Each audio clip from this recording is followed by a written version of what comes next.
agradecemos, Senhor, estes momentos de paz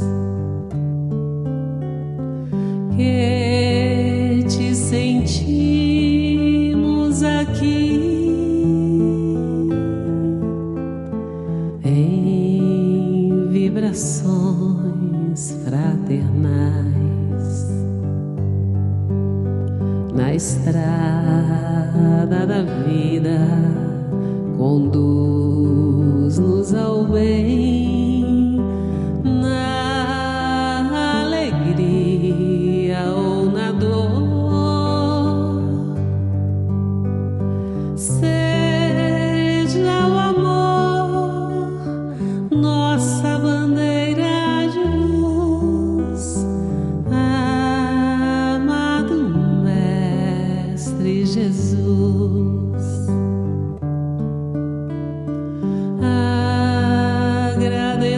Agradecemos, Senhor, estes momentos de paz que te sentimos aqui em vibrações fraternais na estrada da vida. Conduz-nos ao bem, na alegria ou na dor. Seja o amor nossa bandeira de luz, amado Mestre Jesus. Seja o amor nossa bandeira de luz, amado Mestre Jesus.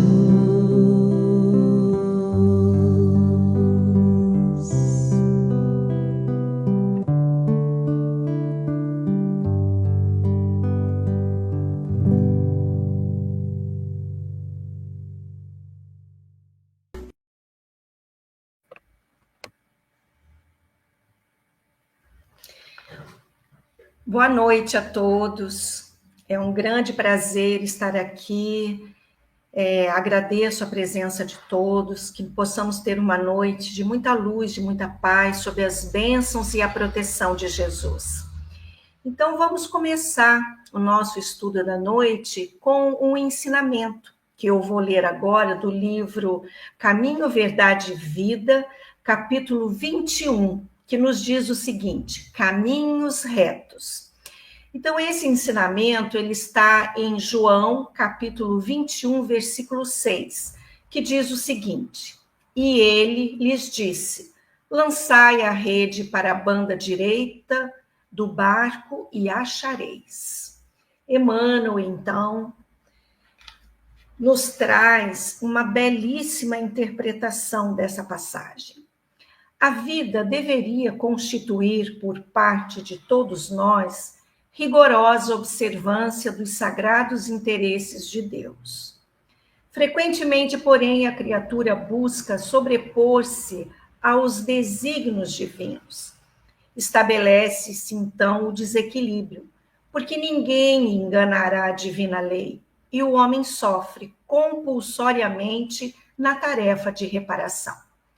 Alguns companheiros desesperam-se no bom combate pela perfeição própria e lançam-se num verdadeiro inferno de sombras interiores. Queixando-se do destino, acusam a sabedoria criadora, gesticulam nos abismos da maldade, esquecendo o capricho e a imprevidência que os fizeram cair. Jesus, no entanto, há quase 20 séculos, exclamou: lançai a rede para a banda direita do barco e achareis.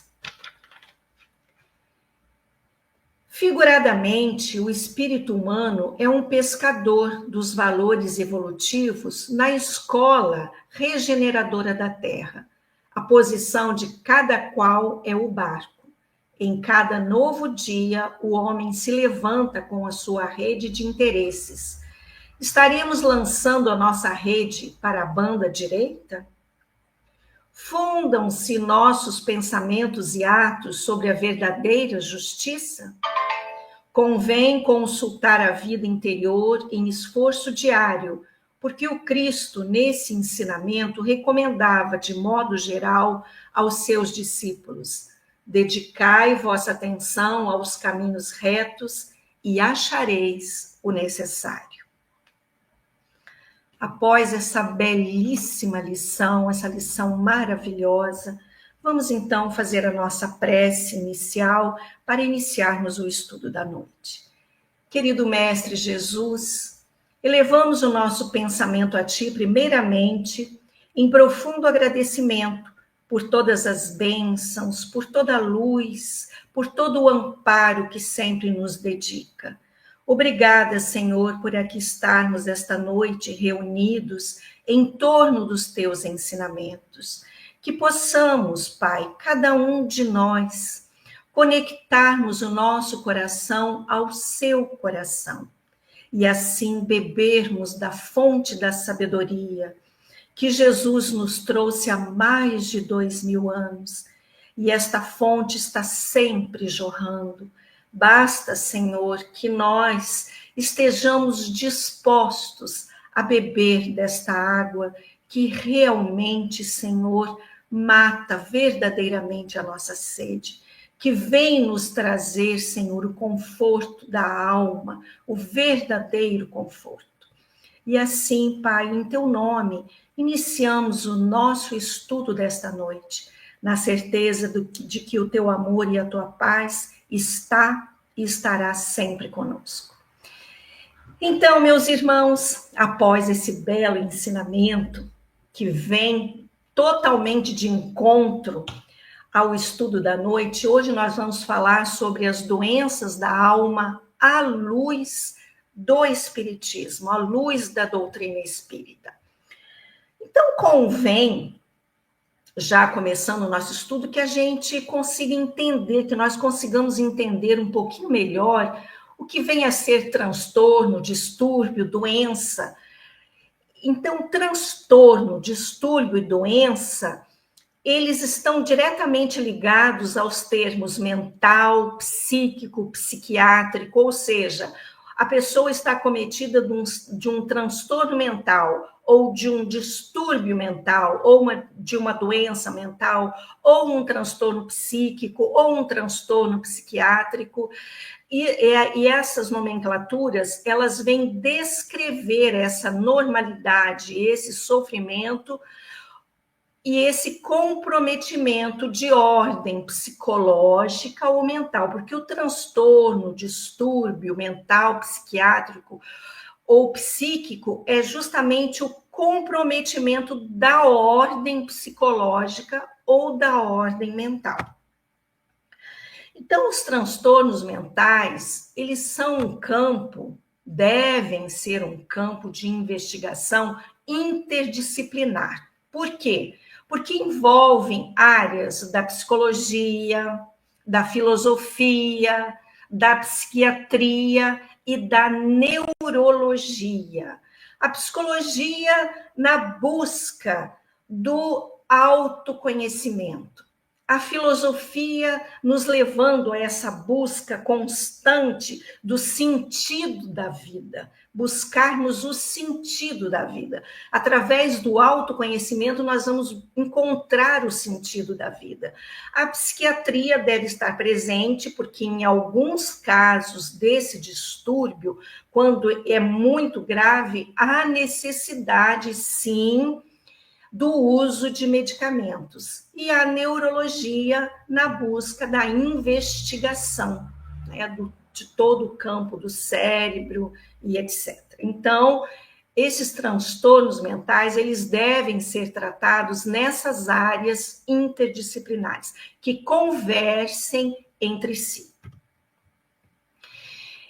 E agora, isso é uma coisa muito interessante. Em psiquiatria e em psicologia, não se fala muito, não se fala no termo doença para qualificar essas perturbações e essas disfunções psíquicas. Por que isso? Por que não é conveniente classificarmos esses distúrbios de doença?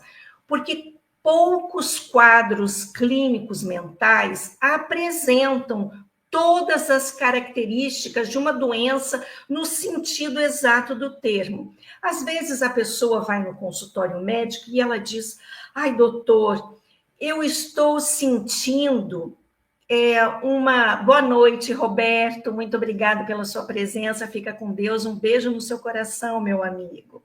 Obrigada, Cláudia Helena, também pela presença. Então, poucos quadros clínicos apresentam exatamente todos os mecanismos envolvidos. Como eu estava falando, o médico, por exemplo, a pessoa, o paciente chega no consultório médico, ele diz: doutor, eu não sei o que está acontecendo comigo, eu estou sentindo uma angústia. É algo que me angustia e a pessoa não consegue definir porque não é uma dor específica. Porque quando você tem uma dor, você chega no médico e diz: doutor, eu estou sentindo uma dor no estômago. E aí o médico vai então investigar o estômago, o que está acontecendo. E no decorrer do tratamento pode-se descobrir, né, eventualmente, que a causa da dor não esteja necessariamente no estômago, mas na parte emocional.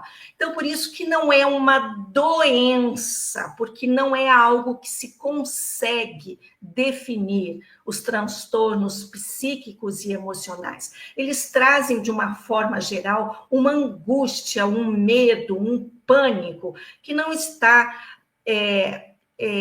diretamente ligado a alguma doença específica, em alguns casos, claro. Então, agora, após esse pequeno preâmbulo, nós vamos entrar nas doenças da alma propriamente dito.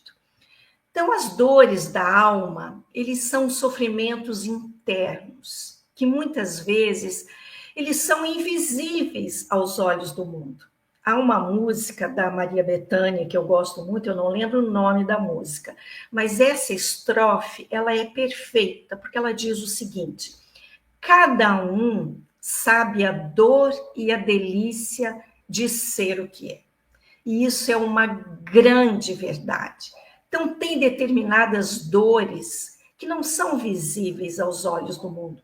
A pessoa pode estar com um sorriso nos lábios e estar profundamente triste, arrasada por dentro. Então, não são dores que são visíveis. E essas dores, elas podem se manifestar de várias formas. Uma tristeza profunda que a pessoa não consegue definir, uma melancolia, uma angústia profunda, uma ansiedade, às vezes um sentimento de culpa, um arrependimento também muito profundo pode levar a distúrbios psíquicos, a solidão, o desamparo, leva também à depressão, o medo é terrível, é uma das doenças da alma mais terríveis que existe. Por quê? Porque o medo paralisa a pessoa, não deixa a pessoa seguir adiante. Então, o medo, ele precisa ser muito, muito bem trabalhado. E as causas espirituais desse sofrimento? Então, segundo a doutrina espírita, esse sofrimento, essa angústia que algumas vezes sentimos, ele pode ser explicado por alguns fatores. Então, essa doença, esse distúrbio psíquico, ele pode ser uma derivação de provas da vida presente mesmo, desta vida, de um comportamento equivocado desta vida, ou de expiações de vidas passadas.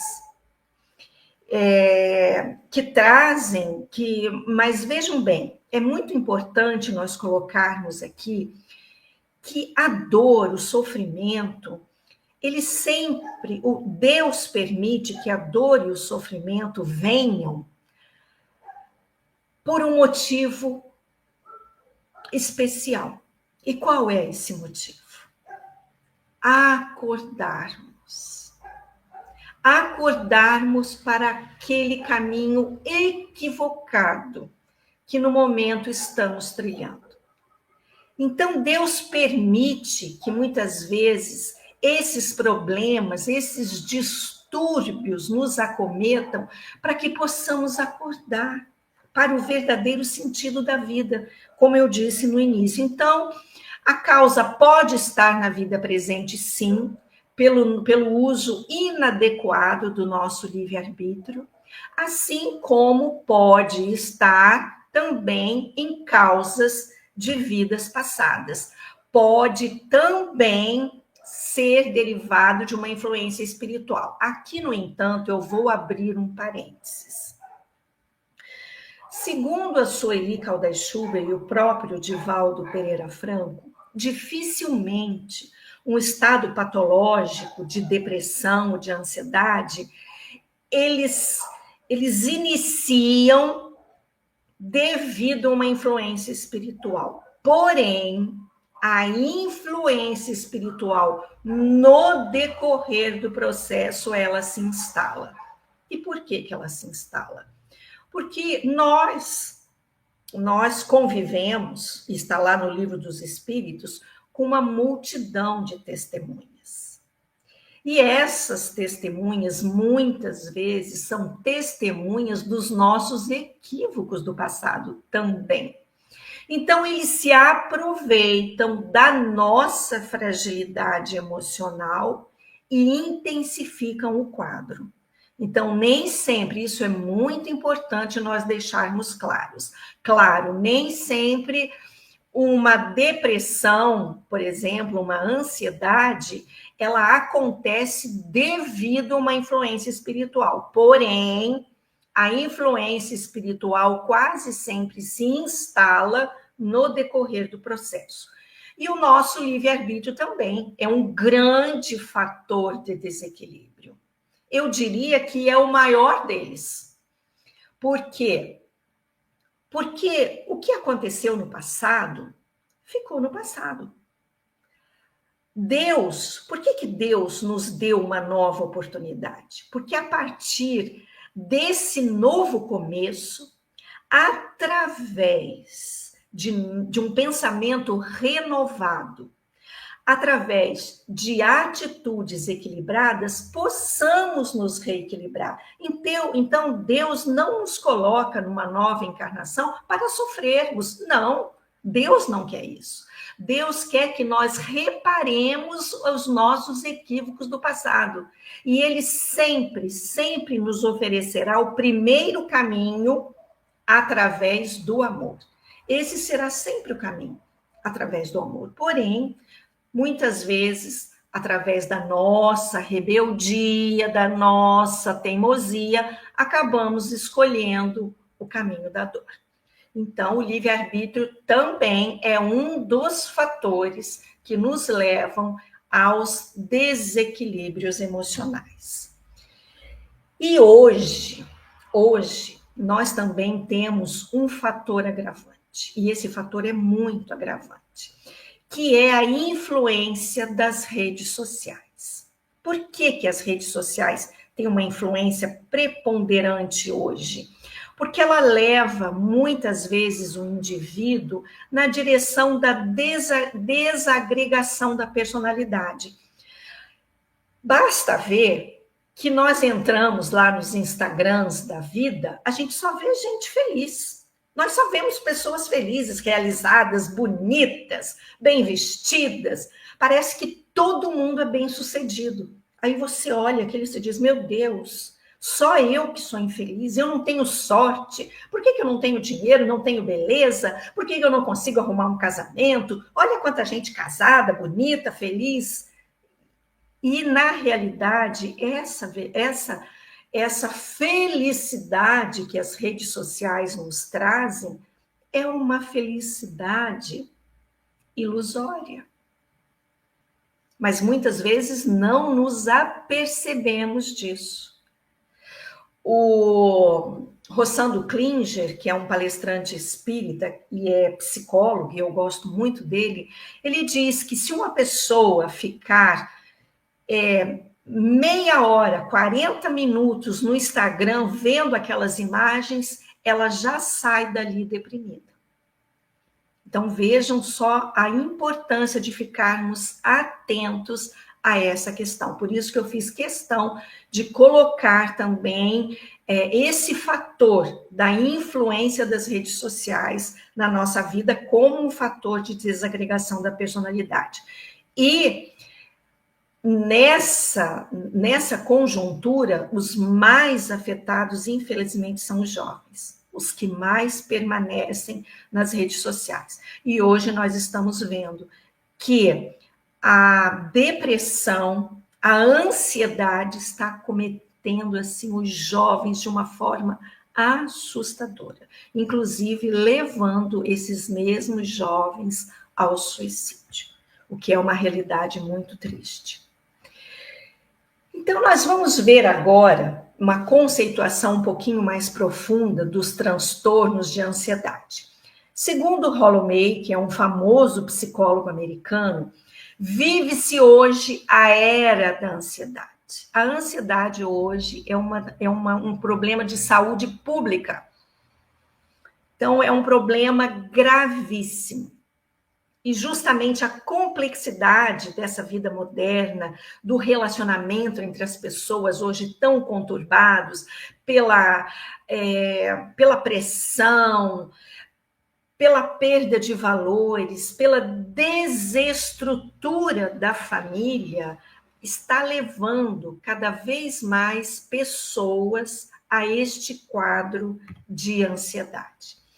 Agora, logicamente, que existe uma ansiedade, a gente tem que diferenciar, isso é muito importante, que existe aquela ansiedade normal. Por exemplo, a pessoa vai fazer um concurso. É lógico, é natural que ela vá para esse concurso ansiosa, afinal, ela está colocando ali uma perspectiva enorme de mudança de vida. Então, é natural que ela fique preocupada, que ela não durma, que ela passe por quadros de ansiedade, isso é absolutamente normal, mas é um quadro pontual, é algo que depois passa. Agora, a ansiedade patológica já é diferente. Então, quando essa ansiedade eleva-se acima desse nível que nós poderíamos considerar um nível normal, ela pode se expressar realmente já como um quadro patológico. E esse quadro patológico de ansiedade, ele fatalmente irá desembocar na crise do pânico. É isso que acontece. Essa ansiedade patológica, ela vai perdurando, a pessoa já acorda com ansiedade, passa o dia inteiro ansioso, vai dormir ansioso, sentindo aquela bola no estômago, e sente sudorese, e sente tremor, e está sempre, muitas vezes, tem dificuldade de se relacionar com outras pessoas, procura o isolamento, quer ficar em casa cada vez mais.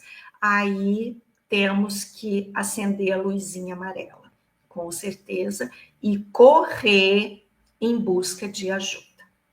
Que essa também é uma questão muito séria, porque muitas vezes as pessoas elas não entendem que precisam de ajuda. E aí já entra uma outra questão também séria, que é o orgulho, que muitas vezes impede essa busca de ajuda tão necessária e importante. Bom, então vamos ver a ansiedade, essa neurose, na visão espírita. O sintoma característico da neurose é a ansiedade descontrolada, segundo Jorge Andréa, que é um psiquiatra espírita maravilhoso. O sintoma característico da neurose é a ansiedade descontrolada, tornando o indivíduo tímido, angustiado, e aí esse indivíduo, ele passa a ser acometido por uma dúvida muito grande, ele duvida de tudo, ele duvida de todos, ele passa a enxergar as pessoas como inimigos, todo mundo é inimigo, muitas vezes ele está sendo perseguido, e ele se torna uma pessoa desconfiada e inquieta. E em decorrência de todo esse sofrimento, que é um sofrimento atroz, a pessoa neurótica, ela procura, ela precisa buscar mecanismos de defesa. O seu próprio subconsciente faz com que ela busque mecanismos de defesa. Então, muitas vezes, ela desemboca essa ansiedade, ela procura desembocar essa ansiedade na comida, na compra. Então, e aí isso acaba virando o quê? Um outro problema. A ansiedade vai gerar um outro problema, que é a compulsão. Em outras vezes também, ela adota alguns rituais que nós chamamos de TOC, transtorno obsessivo compulsivo, que vamos ver no próximo slide. Então, ela desemboca ou para atitudes compulsivas ou para os chamados rituais. Então, esse transtorno obsessivo compulsivo é uma obsessão, uma compulsão recorrente, que a pessoa se utiliza para diminuir esse sofrimento. Então, a obsessão é um estado mental. Ela está obsediada mentalmente com aquela ideia fixa. E a compulsão passa a ser um comportamento consciente e recorrente. Então, muitas vezes, ela tem aquela compulsão de lavar a mão toda hora. Tem medo de ficar doente. Então, toda hora ela está lavando a mão. Isso aconteceu muito durante a pandemia. As pessoas desenvolveram muito esse transtorno obsessivo compulsivo. Toda hora lavando a mão, toda hora passando álcool, e tinha medo de ficar próximo das pessoas. Então, esse foi um momento que nós vimos muito o desenvolvimento desse transtorno obsessivo compulsivo. Então, o TOC, vejam só, ele ocorre aproximadamente entre 1 a 2% da população e já começa a se manifestar durante a última fase da infância e na adolescência.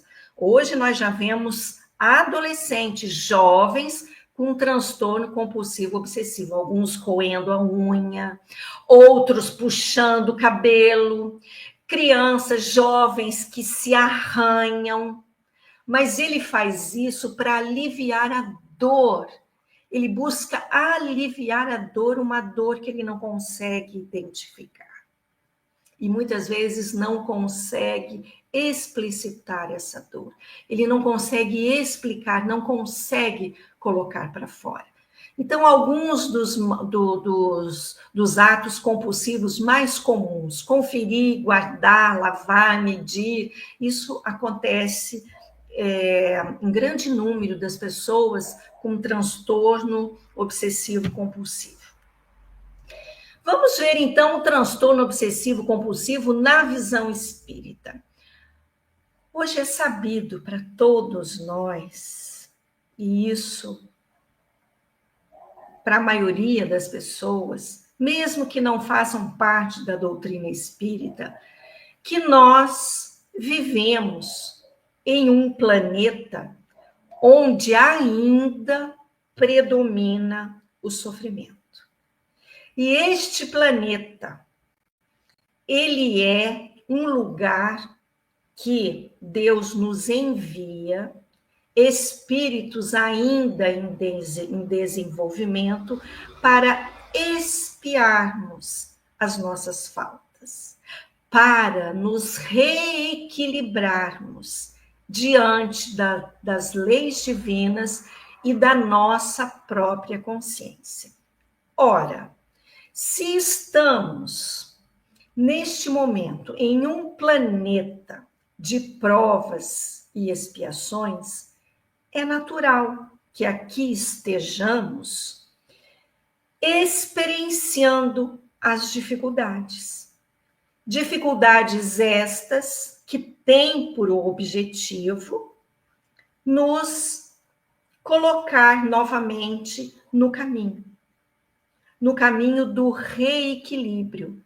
Então, esse sofrimento, ele vem a ser um mecanismo evolutivo que propicia a expulsão a canalização, melhor dizendo, a canalização dessas energias antigas ainda encravadas no nosso inconsciente. Então, elas precisam ser expurgadas, elas precisam vir à tona. E aí vem o sofrimento.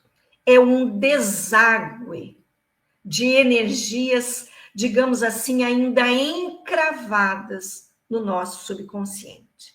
Então, quando nós vemos dessa forma, nós percebemos a bondade divina, nos dando o remédio, às vezes amargo, porém necessário para a nossa verdadeira cura. Porque Deus nos encaminha para uma nova reencarnação para que obtenhamos a cura. Mas o que é a cura? Será que a cura é de um corpo físico transitório? Ou a cura vem a ser a cura da alma? Pois Deus nos criou um dia para sermos o quê? Espíritos imortais. Então, nós somos espíritos imortais, não somos eternos, porque tivemos um início, mas não teremos fim. Então, Deus nos criou com esse propósito, com esse objetivo, de evoluirmos. Mas, para evoluirmos, precisamos nos desvencilhar daquelas pedras desnecessárias que nós mesmos amarramos nos próprios pés, para que a nossa caminhada fique mais leve e que possamos, com isso, livre desses pesos desnecessários, alçar novos voos. Então, quando esses blocos de energia em escoamento atingem a zona consciente, eles podem se mostrar com várias facetas de desequilíbrio, mas tendo sempre esse objetivo primordial, o reequilíbrio com as leis divinas e com a nossa própria consciência. Então, o transtorno do pânico com agorafobia. O que vem ser isso? Os sintomas característicos do transtorno do pânico são períodos espontâneos, episódicos e intensos de ansiedade. Geralmente com uma duração assim de meia hora, 1 hora. Então, a pessoa, ela com pânico, ela fica com medo, a agorafobia, aquele medo de estar entre outras pessoas. Ela tem medo do convívio de outras pessoas. Então, ela busca, ela fica naquele pavor e ela não quer sair, ela não quer ver ninguém. E aí ela quer ficar trancada dentro de um cômodo ou dentro de si mesma. Então, os sintomas mentais principais são o medo extremo, uma sensação de morte iminente, eu vou morrer, uma destruição, assim, a pessoa dá aquela taquicardia, sobe a pressão, ela tem sudorese, e ela começa a tremer e ela pensa, eu vou morrer. E aí ela quer buscar o isolamento. Então, os sinais físicos mais característicos desse transtorno de pânico é a taquicardia, sudorese, a falta de ar, a dor no peito, essas ondas de calafrio, náuseas, tudo isso faz parte desse transtorno do pânico, o que gera um sofrimento intenso para a pessoa. E muitas vezes, essa que é a dificuldade que essas pessoas encontram. Por quê? Porque muitas vezes os familiares não estão devidamente preparados e qualificados para entender o quadro de desespero da pessoa. E aí colocam a pessoa como: você você é medrosa, isso é fingimento, isso é preguiça. É muito triste quando a pessoa, no auge do sofrimento, ela se vê sozinha, porque as pessoas que estão em volta dela não entendem o nível de sofrimento. Então, muitas vezes, ela não encontra esse amparo dentro da própria família. Daí a importância de nós buscarmos este conhecimento. Se tem alguma pessoa, alguém da sua família apresentando um quadro como esse, não vamos julgar. Vamos nos preparar, vamos buscar, vamos estudar, para que possamos ser um agente facilitador para a cura daquela pessoa. Isso vai ser um diferencial enorme da vida de pessoas que apresentam essas dificuldades emocionais. E o pânico na visão espírita? As síndromes de distúrbio de pânico que fogem qualquer esquema convencional, eles são muito fortes. Eles têm até um componente paranormal. Por quê? Porque dentro desse distúrbio do pânico há o componente também da influência espiritual, que intensifica o quadro. Então, o espírito obsessor, ele age psiquicamente sobre a mente da vítima. E ele estabelece, a partir da fragilidade que o obsediado encontra, ele passa a estabelecer um intercâmbio parasitário. Então, ele se acopla à mente da pessoa. Então, eles ficam ligados, obsediado e obsessor. E o obsessor, ele percebe as fragilidades e quais os pensamentos fixos que estão lá no subconsciente, e ele então intensifica. E a pessoa passa a girar em torno daquele pensamento fixo. Aquele pensamento fixo que gera para ela vergonha, gera culpa, gera medo, e aí a pessoa quer se isolar cada vez mais. Junto a isso, há também os transtornos de humor. Então, transtornos de humor são enfermidades em que existe uma alteração do humor, do jeito de sentir, de pensar, de se comportar, né? Então, os transtornos de humor podem acontecer ao longo da vida, dentro de um curso unipolar e bipolar. O unipolar, a pessoa tem um tipo de comportamento, é aquela depressão e ela vive só na depressão. Já o bipolar, não.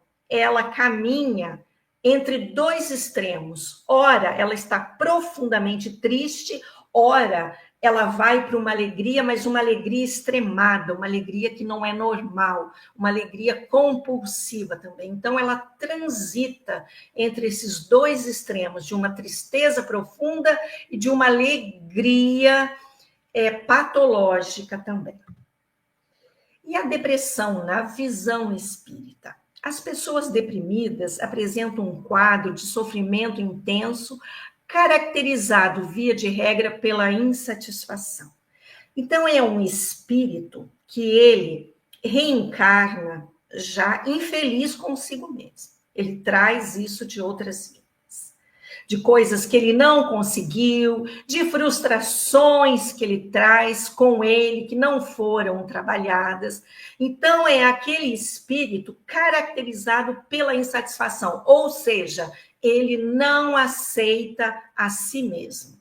E por não se aceitar, ele está sempre gravitando, ora no tédio, ora na rebeldia, ora na revolta contra Deus, no egoísmo. Então, a culpa do sofrimento dele é sempre das outras pessoas, ora é do marido, ou da esposa, ou dos filhos, ou do chefe, ou do país. Nunca o problema está com ele, está sempre fora dele. Porque os depressivos, eles são, em via de regra, indivíduos que carregam um grande sentimento de culpa.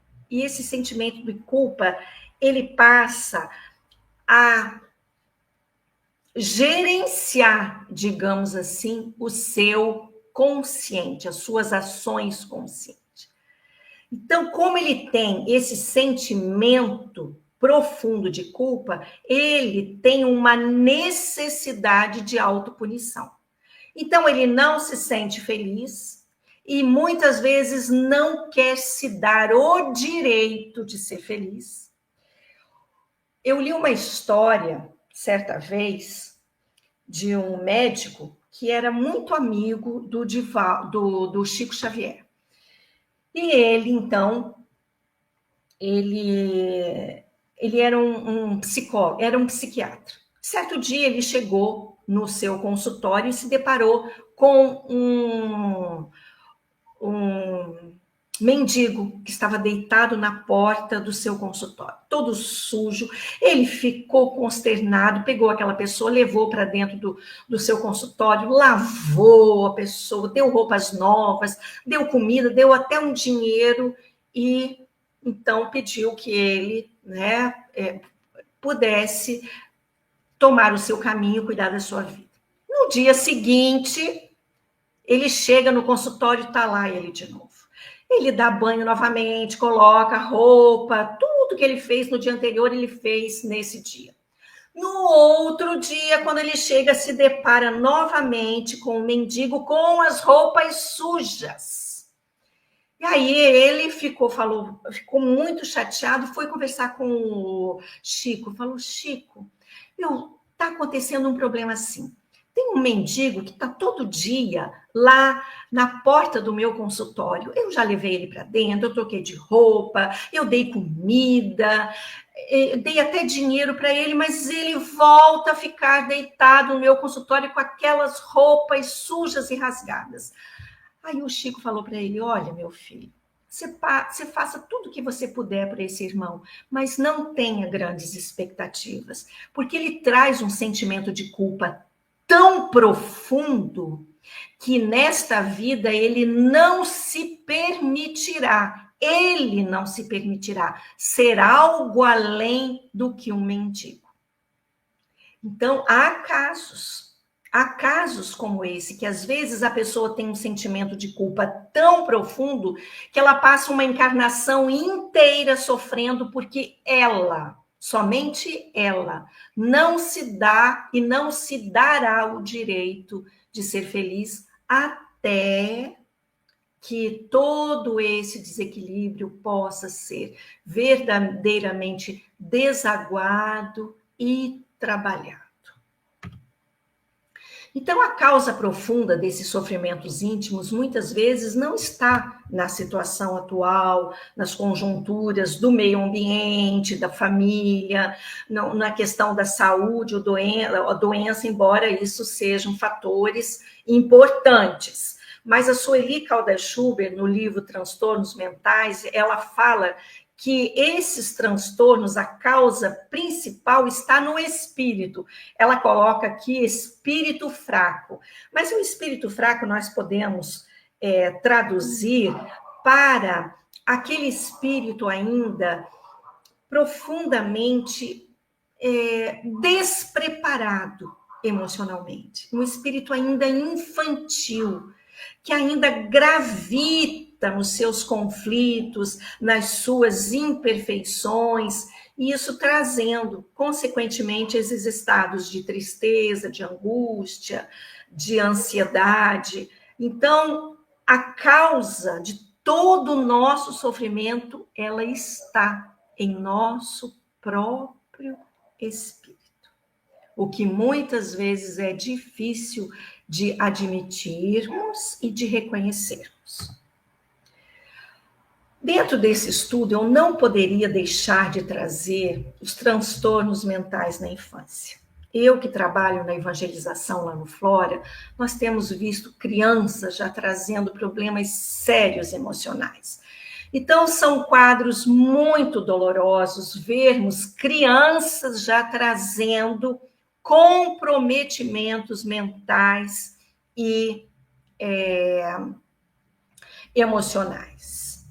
Então, é extensa essa classificação das categorias psicopatológicas, né? Que é uma disfunção cerebral orgânica, um transtorno de personalidade, uma ansiedade, um conflito neurótico, transtorno de humor, etc. Nós já tivemos crianças lá no Flora, crianças de 11, 12 anos que falam em suicídio. Nós tínhamos um menino que ele dizia, eu tenho que morrer mesmo, eu não sirvo para nada. Esse menino tinha 11 anos. Ele dizia, eu não sirvo para nada, para mim a única solução é morrer. Então é muito triste nós nos depararmos com quadros como esse. O transtorno, vejamos então o transtorno mental na infância, na visão espírita.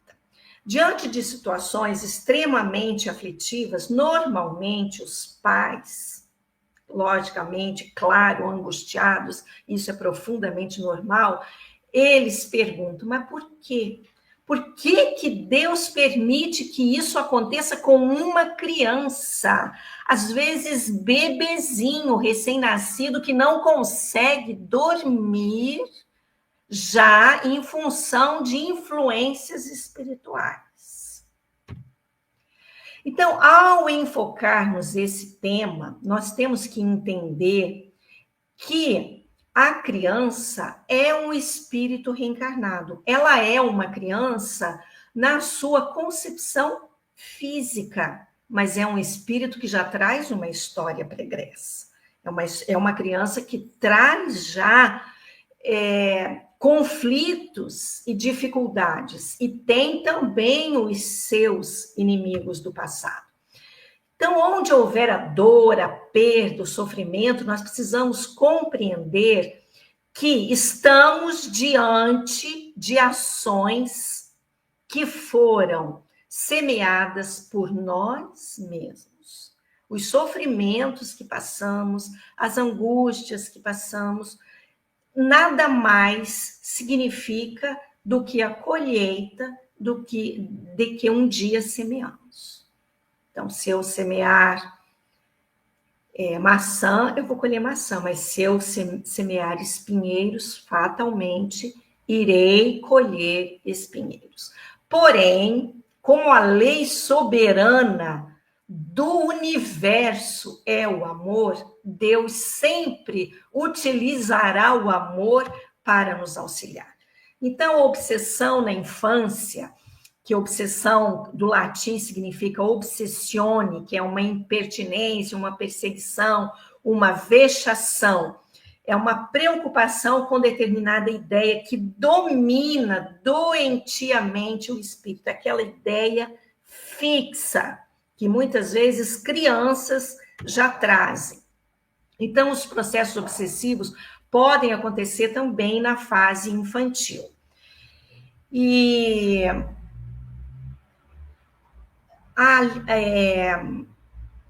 nós consideramos, a infância, aliás, ela deve ser considerada como um estado normal de inocência. Normalmente, nós consideramos a infância como um estado normal de inocência. Porém, não é sempre assim. Nós não vemos crianças que desde pequenininha já têm uma certa perversidade.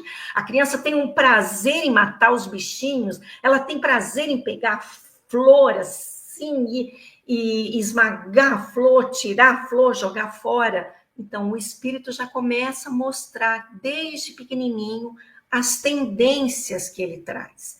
Embora a gente veja sempre na criança aquela meiguice, aquela inocência, mas a criança, desde pequenininha, ela já começa a mostrar as suas tendências. E entra aí também o preparo dos pais para já, desde pequenininho, começar a canalizar essas tendências desequilibradas. Aí, o fator importantíssimo e intransferível da educação. Educação formal e, principalmente, educação moral. Então, existem fatores predisponentes que possibilitam não apenas o assédio, mas igualmente essa sintonia do espírito. E embora sejam muito dolorosas essas vivências, é certo que são bem mais suportáveis que o sofrimento que esses espíritos padeciam antes de reencarnar. Então, essas crianças que já trazem os problemas obsessivos desde pequenininho, para quem olha de fora é um sofrimento muito grande. Mas esse espírito, quando estava desencarnado, o sofrimento dele, a partir do assédio dos obsessores, podem ter certeza que era muito maior. Por isso, até que Deus permite que esses espíritos reencarnem, para que possam manter uma certa distância desses espíritos. Então, a visão do espiritismo em relação à criança obsediada é holística, pois que não a dissocia na sua forma atual do adulto de ontem, quando contraiu o débito. Então, a criança é um espírito reencarnado que traz os seus problemas que precisam ser tratados nesta vida. E, além disso, propõe que se cuide não só da saúde imediata, mas, sobretudo, da disposição para toda uma existência saudável, buscando encaminhar esta criança também para uma religião, buscando passar para essa criança valores éticos, morais, que a auxiliem no resgate da sua própria essência divina. A dor, ela é uma ferramenta de evolução. Isso é muito importante compreendermos. A dor, ela não é punitiva, ela é sempre corretiva. E no entendimento espírita, a dor não é um castigo, mas será sempre uma oportunidade de aprendizado. Pois o sofrimento, quando ele é bem compreendido e é aceito com resignação significa fazermos tudo que estiver ao nosso alcance para mudar uma determinada situação. Porém, quando isso não é possível mudar, temos que nos resignar e nos entregarmos a Deus, pedindo a Ele que nos mostre a porta de saída daquela situação difícil. Então, aí existe o sofrer e o bem sofrer. O bem sofrer é quando entendemos o porquê do sofrimento e que ninguém passa por situações difíceis que não sejam necessárias ao seu aprimoramento moral. E a terapêutica espírita, então? A terapêutica espírita abrange 3 aspectos básicos. O tratamento fluidoterápico, que vem através dos passes. Esses passes devem ser ministrados regularmente, buscando esse reequilíbrio físico e espiritual. As reuniões de desobsessão, as pessoas acometidas por problemas obsessivos, seus nomes devem ser encaminhados às reuniões de desobsessão, lembrando sempre a essa pessoa necessitada que ela também precisa fazer a sua parte, ou seja, buscar a reforma íntima e a mudança de pensamento. E, consequentemente, a sua transformação moral. Então, meus amigos, já chegando ao final do nosso estudo, essa mensagem que eu deixo para nós refletirmos, ela é muito importante, porque a estrada evolutiva, ela está diante de nós, de todos nós, de todos nós. todos nós estamos. Essa estrada evolutiva é como uma pessoa que está dentro de um carro dirigindo. Em algum momento, você estará numa estrada florida. Em outros momentos, você estará numa estrada esburacada, que você precisará ir com calma, desviando dos buracos. Em outros momentos, você estará numa estrada chuvosa, que você não enxerga nada na frente. E talvez você tenha até que parar por alguns momentos para que aquela tempestade passe e você possa seguir o seu rumo com segurança.